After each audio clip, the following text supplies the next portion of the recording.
Welcome to Redvee TV's Instant Fan Reaction, supported by Chapel House Cars for the 2025 season as we reflect on St Helens' 26 points to 24 victory against the Castleford Tigers here in round 27 of the Betfred Super League, joined by David. David, that was a lot closer than it probably needed to be. It was, and you'd have to say there are some things that don't give us a lot of encouragement going into next week. Appreciate there are a lot of players playing out of position, had to do a few changes as well around the back row and the three quarters, but you have to say it didn't sound like that team that was going to put 50, as Mystic Dave told us on the preview show.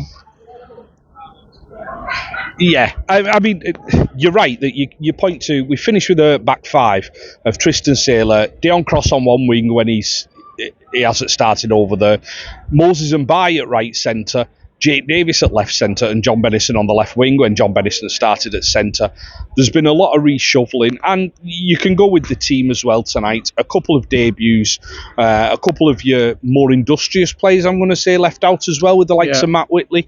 Matty Lee's being left out. I mean, Alex Walmsley with his HIA, Mark Percival, who has just told one of the lounges that he's been suffering with a hand injury, but just, as he said, carrying on.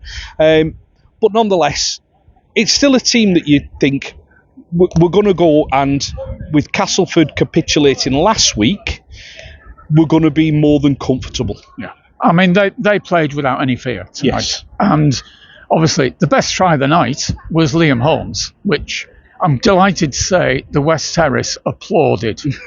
And you don't often see an away team getting a round of applause like that. Well, it was deserved because, as you say, fair play to Castleford, playing without fear and starting to throw the ball wide when it looked like a lost cause to them. You can't take that away from them. Saints started well, scored the first try through Redvee's Noah Stevens. I'm doubly happy with that, being part of his sponsorship team. And it looked like we were going to be in for a night where, I don't know, we were comfortable. Yeah, I thought we were very poor around the play, the ball and the marker. I thought they exposed us several times. And obviously they were having some fun and games on their right-hand side. I'm afraid Lewis Murphy looked pretty lost on both the tries that Will Tate scored for them.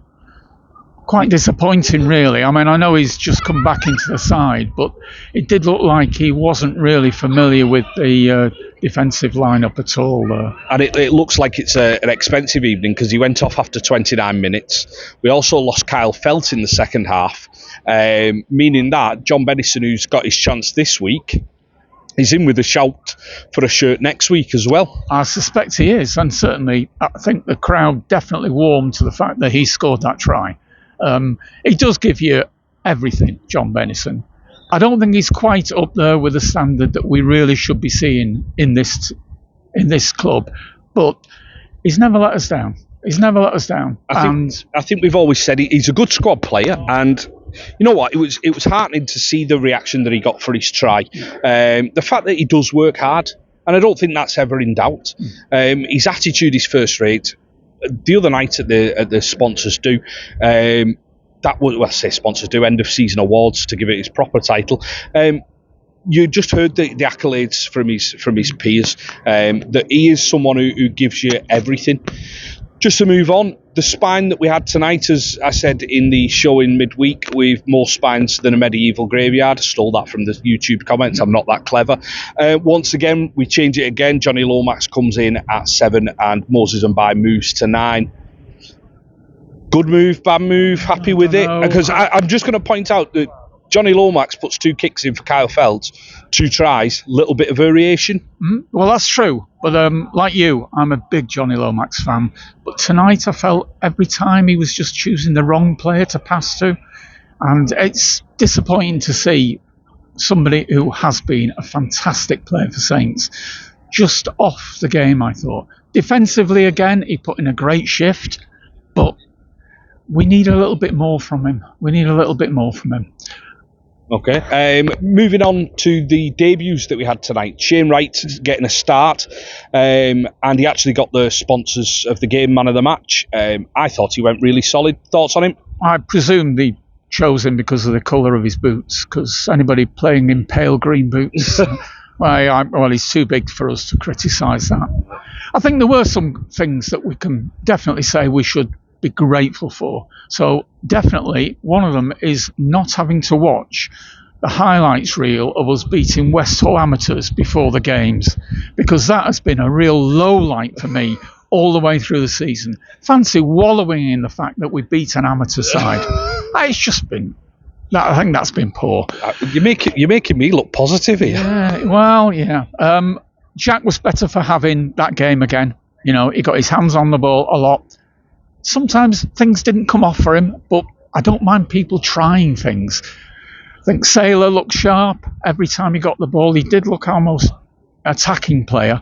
And I thought Jake Davis, having played centre to start with on the right-hand side, then moved on to the left-hand side, didn't look lost. He'll be better for that. Leon Cowan, I thought went well. Yeah. Obviously, he's putting in some good shifts. A little bit worried about the fact that he went off the HIA, but he was able to return, so that's a positive as well. You know, he could be on the fringes again next week.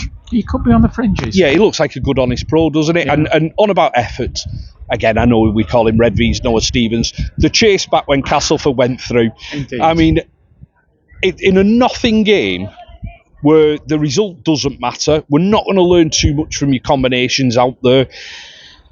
Changes here, there and everywhere. To put that effort in and pretty much steal all the oxygen in the stadium when he was absolutely breathing after it, that shows, alongside his two big stints, why when it comes to next week he needs to be in the reckoning for the 17. He needs to be in the 17 without a doubt. And it was also heartening to see that Jake Burns was the other player hunting Sam Wood down. I bet he got some stick in the dressing room afterwards for being caught by a prop forward and a hooker, and obviously he had the last laugh, but he then went over a couple of plays later. But yeah, great effort. That's the sort of thing that gets the crowd on their feet. We can remember Moses Massoy chasing down a Wiganer. That's the sort of thing that really lifts the crowd. But to be honest, we needed some more to lift the crowd tonight. Things were a bit flat, weren't they? A lot of gaps in the seating, a lot of gaps on the West Terrace. Yeah, we couple of gaps in defence. Yeah, indeed, yeah. Well, as we say, fair play to Castleford for sticking at it. Yeah. We go on now, Leeds next week. It's going to be a much changed team again. We've been over to Leeds and beaten them once this year. What do we need to do to beat them next week? Well, we've got to turn up for a start. We've got to be able to string a few more passes together. A lot of ball went down again tonight. I appreciate different players, but we need to be respecting possession. I did fear, about 8 minutes in, the first 6 again, you think, their discipline's starting to slack. But we seem to improve a little bit. But the handling, I thought, was off for a lot of the players tonight. And, it was great conditions. Next week, maybe not such great conditions for us spectators on that great covered West Terrace at Leeds. Take our brollies. Yeah. But never write off the Saints. Yeah. It's difficult to say that this season, but hey, if you're a spectator, if you're a supporter, you're going to be there. Yeah, it's going to be a tough ask for us to go to Leeds and win, then go to Hull KR and win, and then go to Old Trafford and win. I think it's almost an impossible task. The players believe it, and fair play to them for having that thought process. And if we were able to get past Hull KR, to be able to meet Lee in the final, I think, they've got a chance there because they're not used to that big occasion. Very good. Right, we'll leave it there, and we'll see you again next week at Headingley. Don't forget to like, share and subscribe, and we'll catch you in the week.